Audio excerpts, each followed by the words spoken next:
മുഗൾ സാമ്രാജ്യം. 1526 ഒന്നാം പാനിപ്പത്ത് യുദ്ധത്തിലാണ് മുഗൾ സാമ്രാജ്യത്തിന് തുടക്കം കുറിച്ചത്. ലോധി വംശത്തിലെ അവസാന ഭരണാധികാരിയായ ഇബ്രാഹിം ലോധിയെ പരാജയപ്പെടുത്തി ബാബർ തുടക്കം കുറിച്ചു. ഈ യുദ്ധമാണ് ഒന്നാം പാനിപ്പത്ത് യുദ്ധം. 1526 മുതൽ 1587 വരെയുള്ള ഈ കാലഘട്ടം ഇന്ത്യൻ ചരിത്രത്തിലെ സുവർണകാലം എന്ന് അറിയപ്പെടുന്നു. ബാബർ. യഥാർത്ഥ നാമം സഹറുദ്ദീൻ മുഹമ്മദ് ബാബർ. ബാബറിൻ്റെ ഭരണകാലാവധി 1526 മുതൽ 1530 വരെയായിരുന്നു. ഹുമയൂൺ. യഥാർത്ഥ നാമം നസീറുദ്ദീൻ മുഹമ്മദ് ഹുമയൂൺ. ഹുമയൂണിൻ്റെ ഭരണകാലാവധി 1530 മുതൽ 1540 വരെയാണ്. ഇതിനിടയിൽ ഹുമയൂണിനെ പരാജയപ്പെടുത്തി ഷേർഷാ സൂരി ഭരണത്തിൽ വന്നു.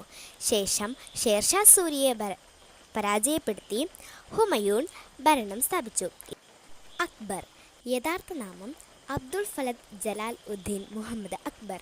അക്ബറിൻ്റെ ഭരണകാലാവധി 1556 മുതൽ 1605 വരെ.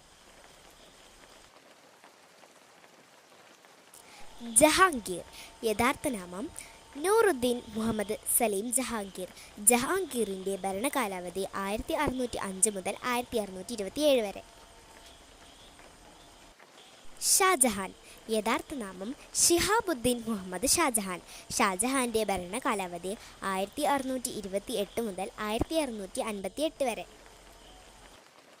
ഔറംഗസേബ്. യഥാർത്ഥ നാമം അബു മുസാഫർ മുഹീദ്ദീൻ മുഹമ്മദ് ഔറംഗസേബ്. ഔറംഗസേബിൻ്റെ ഭരണകാലാവധി 1658 മുതൽ 1707 വരെ.